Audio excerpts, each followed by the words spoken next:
Cervical cancer ഉണ്ടാവുന്നത് ഒരു അണുബാധ മൂലമാണ്, ഹ്യൂമൻ പാപ്പിലോമ വൈറസ്. ഏകദേശം 50 വയസ്സാവുമ്പോൾ 80% സ്ത്രീകളിലും ഈ അണുബാധ ഉണ്ടാവുന്നു. എന്നാൽ എല്ലാ അണുബാധയും സെർവിക്കൽ ക്യാൻസറായി മാറുന്നില്ല. ഇതിൽ 5% പേർക്ക് സെർവൈക്കൽ ക്യാൻസറിന് മുന്നോടിയായിട്ടുള്ള കോശവ്യതിയാനം ഉണ്ടാവുന്നു. ഈ കോശവ്യതിയാനമാണ് സെർവൈക്കൽ ഇൻട്രാ എപ്പിത്തീലിയൽ നിയോപ്ലാസിയ. തുടക്കത്തിൽ രോഗലക്ഷണങ്ങളൊന്നും കാണണമെന്നില്ല.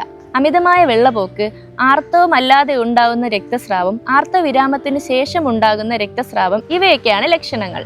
വളരെ ലളിതവും വേദനരഹിതവുമായ പരിശോധനയാണ് പാപ്സ്മിയർ. പാപ്സ്മിയർ ടെസ്റ്റ് വഴി കോശവ്യതിയാനം കണ്ടാൽ കോൾപോസ്കോപ്പി എന്ന ടെസ്റ്റ് ചെയ്യുന്നു. 100% ഫലവത്തായി സെർവിക്കൽ ക്യാൻസറിനെ പ്രതിരോധിക്കാൻ ഇന്ന് വാക്സിനുകൾ ലഭ്യമാണ്. 9 വയസ്സ് മുതൽ 14 വയസ്സ് വരെയുള്ള പെൺകുട്ടികൾക്ക് 2 ഡോസും 14 വയസ്സിന് മുകളിലുള്ള പെൺകുട്ടികൾക്ക് 3 ഡോസ് വാക്സിനുമാണ് നിഷ്കർഷിച്ചിട്ടുള്ളത്. എല്ലാ സ്ത്രീകളും സ്ക്രീനിംഗ് ടെസ്റ്റുകൾക്ക് വിധേയരാവുക. നമ്മുടെ പെൺകുട്ടികളെ വാക്സിനേഷൻ എടുക്കാൻ നിർബന്ധിതരാക്കുക.